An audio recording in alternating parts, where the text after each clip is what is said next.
Level 1, the third son. You are 11. The palace at Edirne is cold and the way stone is always cold, it does not warm to you. You are the third son. The third. Not the heir. Not the spare. The one no one has planned around. Your mother is a slave concubine of no recorded name, and this is what you are built from, namelessness and proximity to power. Your father, Sultan Mehmed II, does not look at you the way he looks at your brothers. Your older brother Ahmed is groomed and watched. Your brother Ali is coddled. You are given tutors because that is what you do with sons, you give them tutors. Ibrahim Bey.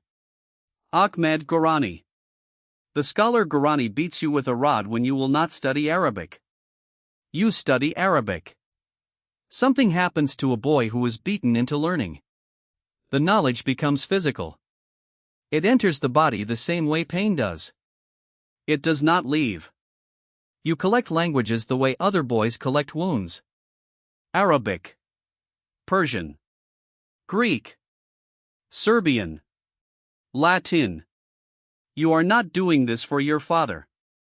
You are doing this because somewhere in the layered grammar of other men's tongues, you are learning how the world is organized, who names things, who owns things, who takes them. There is a city to the west. Everyone talks about it. The Romans call it Constantinople. The Turks call it Constantini. You call it nothing yet. But you already feel its shape. Level 2, the first Sultan. You are 12. 1444. Your father abdicates.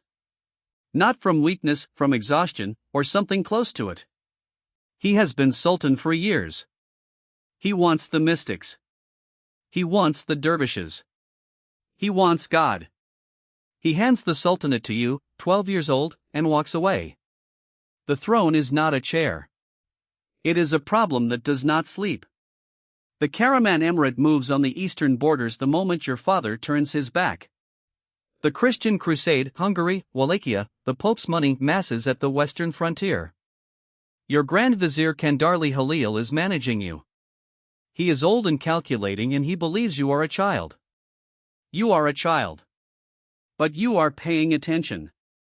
The Janissary Corps revolts. They want pay. They want their old sultan. They riot through Edirne and your vizier cannot stop them. You cannot stop them. They tear apart the city and you watch from behind the walls of your own palace and you understand something foundational here, that power which cannot be enforced is not power, it is theater. You send for your father. Murad returns. Takes the throne back. Returns to wars he did not want. Wins them. You are removed to the governorship of Manisa, out west, away from the seat of everything that matters. You go. You do not protest. You study. Level 3, the wait. You are 17. Manisa is not Constantinople. Manisa is olive groves and heat and distance. You are governor here and it is a real post. You administer, you adjudicate, you learn the machinery of the state from the inside, but it is not the center. The center is Edirne, where your father sits, where Kandarli Halil maneuvers, where the real decisions land. You read everything you can find about the city across the Bosphorus. Not poetry about it. Not theology. Tactics. Geography. The sea walls. The land walls. The Golden Horn. The chain they stretch across the harbor entrance to stop ships. You trace the walls in your mind the way a man traces a lock before choosing a key. Your tutors are still with you. You sit with Aksum Seddin, the Sufi scholar who has clung to your orbit since Edirne. He talks about destiny. About the prophecy attributed to the prophet that a great city would fall, that the commander who took it would be a blessed one. Aksum Seddin looks at you when he says this. You do not look away. At night, you work on a map of Constantinople's walls. You work on it alone. You do not show anyone. Your eldest brother Ahmed dies of natural causes. Your brother Ali, your father's favorite, is drowned in his bath. The order comes from inside the palace. You do not know from whose hand exactly. You are now the heir. The map stays hidden. You do not need to show it yet. Level 4, the throne again. You are 19. 1451.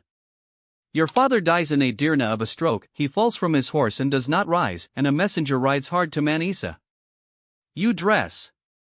You mount. You ride. You ride without sleeping. You reach Edirne and you do not weep in public. You do not perform grief. You go straight to the throne room and you sit down in it and you look at Kandarli Halil, who has managed Ottoman policy for a generation, who managed your first sultanate like a tutor manages a slow student, and you hold his gaze. He bows. He is already calculating how to manage you again. You call your infant half-brother to you, Kukuk Ahmed, months old, the son of your father's legal wife, a potential rival, a future problem. A servant drowns the child in the bath. You watch it done. You issue a decree making fratricide legal for Ottoman sultans. The empire cannot survive two claimants. This is not mercy. This is architecture. That night, the Byzantine Emperor Constantine XI sends an ambassador to congratulate you on your accession. The ambassador hints that Byzantium holds a Turkish pretender, Orhan, who might need to be funded more generously now that there is a new sultan. This is a threat dressed as diplomacy. You smile. You receive the gift. You say nothing that matters. The walls of Constantinople are already in your mind, measured and memorized. Level 5, the gun. You are 20. 1452. You hire a Hungarian engineer named Urban. He came first to Constantinople and the emperor couldn't pay him. He comes to you and you pay him 4 times his asking price.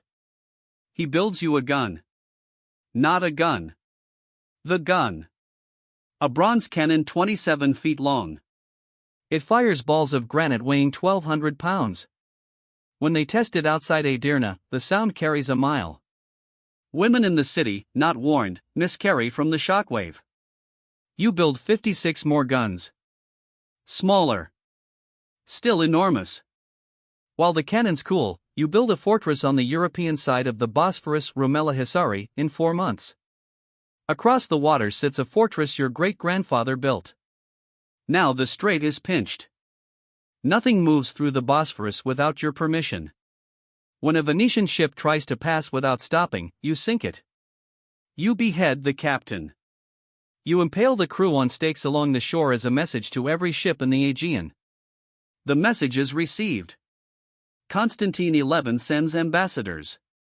He protests. He appeals to treaties. You receive them. You feed them. You send them home. This is when you understand that the world runs on 2 things, the appearance of negotiation and the willingness to end it. The guns are ready. The army assembles. 80,000 men, maybe more. The historians will argue the number for 5 centuries. The number doesn't matter. The guns are what matter. Level 6, the walls. You are 21. 1453. The land walls of Constantinople have stood for 1,000 years. No army has breached them. Attila couldn't. The Arabs couldn't. Your great-grandfather couldn't. You arrive on the 5th of April with your army and you park your cannons in front of the Blacherny section, the weakest point, and you begin. The guns fire. The walls absorb. The guns fire again. Sections collapse and the defenders rebuild overnight with rubble and timber and raw desperation. Constantine has 8,000 men inside. You have the rest of the world. You try the sea. The Byzantine chain blocks the Golden Horn. You drag your ships, 70 ships overland on greased timber rollers, up and over the hill, and drop them into the harbor behind the chain. It takes 1 night. The Byzantines wait to find your fleet inside their harbor. Inside the city, they pray. You offer terms. Open the gates and everyone lives. You will even let Constantine rule as a governor under your authority. The message goes in. The message comes back. The city will never be given, only lost. Fine. The bombardment goes on for 53 days. Your largest cannon can only fire 7 times a day, it has to cool between shots. So you wait. You eat. You pray the Friday prayer in your tent. You sleep. You wake. You wait some more. Patience is a weapon. Most men never learn to use it. Level 7, the city. You are 21. The 29th of May, 1453. Before dawn. You send the irregular troops first, the Başıbozukları, the shock absorbers, the expendables. They crash against the walls and they die and they slow the defenders and they exhaust them. Then the Anatolian regulars. Then the Janissaries. There is a postern gate near the Blacherny wall, the Kirkaporta. Someone left it unbarred. This is how 1,000-year empire ends, an unlocked door. The Janissaries pour through. The flag of the crescent rises on a tower. Constantine XI, last emperor of Rome, tears off his imperial regalia and charges into the Janissaries with nothing but a sword and a name no one will remember seeing fall. They find the city quiet after the initial chaos. You ordered it, no destruction beyond the permitted 3 days of plunder. The Hagia Sophia, the great church, the largest building in the Christian world, you enter it alone. Or nearly alone. You pick up a handful of soil. You pour it over your head. Then you stand up and look at the dome and what you see is a mosque. By Friday, the church is a mosque. The altar is the Qibla. The mosaics are plastered over. You name yourself Kaiser Iram. Emperor of Rome. You are 21 years old. Level 8, the architect. You are 30. You have been rebuilding Constantinople for 9 years. You call it Istanbul now, though the old name clings in the mouths of those who were born there before you. You force populations in Turks, Greeks, Armenians, Jews. You need a city, and a city needs people, and people need to be told where to go. You build the Grand Bazaar, the palace at Topkapı, mosques, madrasas, roads, aqueducts. You rebuild the shattered sections of the land walls. You fill the city with the noise of construction the way other men fill rooms with music. You have not stopped conquering. You take Serbia. You take the Greek Morea. You take Trebizond, the last Byzantine splinter, and end the last man in the world who can call himself a successor to Rome, before you called yourself that instead. You sit for a portrait by Gentile Bellini, a Venetian painter you summon to your court. You are curious about everything Western. You collect their books. You speak their languages. You read their histories. In the portrait your hands hold a handkerchief. Your nose is large, hooked. Your eyes are still. Kandarli Halil is gone. You had him executed the day after Constantinople fell. Finally, 11 years of waiting. The old order is gone with him. There is no one left from before. Level 9, the body. You are 45. The body you built into a siege engine is breaking down. Gout. Your joints swell until walking costs you something visible. The court physicians, Greek, Jewish, Italian, rotate through your chambers. You eat too much and sleep too little, and the campaign schedule you have kept for 30 years does not accommodate decline. You are planning the largest operation of your reign. Italy. Rome itself. Not the old Rome, the dead one and the new one, the Pope's Rome, the one that sits at the center of the Christian world and has called crusade against you 4 times.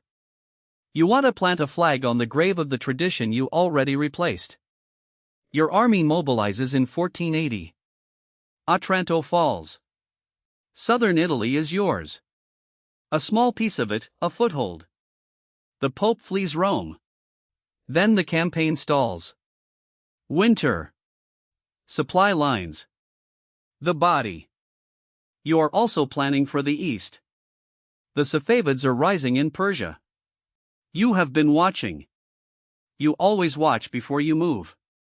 In April of 1481 you leave Istanbul with an army for a campaign whose target you have told no one. No one. Not your viziers.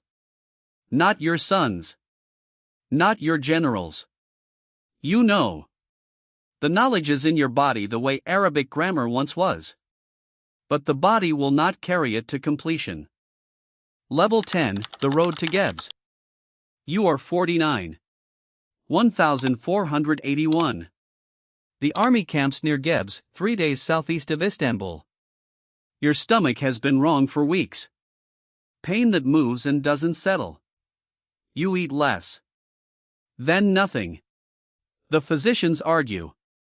Poison, some will say later, your own sons, racing for the throne, or the Venetians, or the Pasha who fears what campaign you've planned. No one will ever prove it. The pain does not leave. On the 3rd of May you call no one.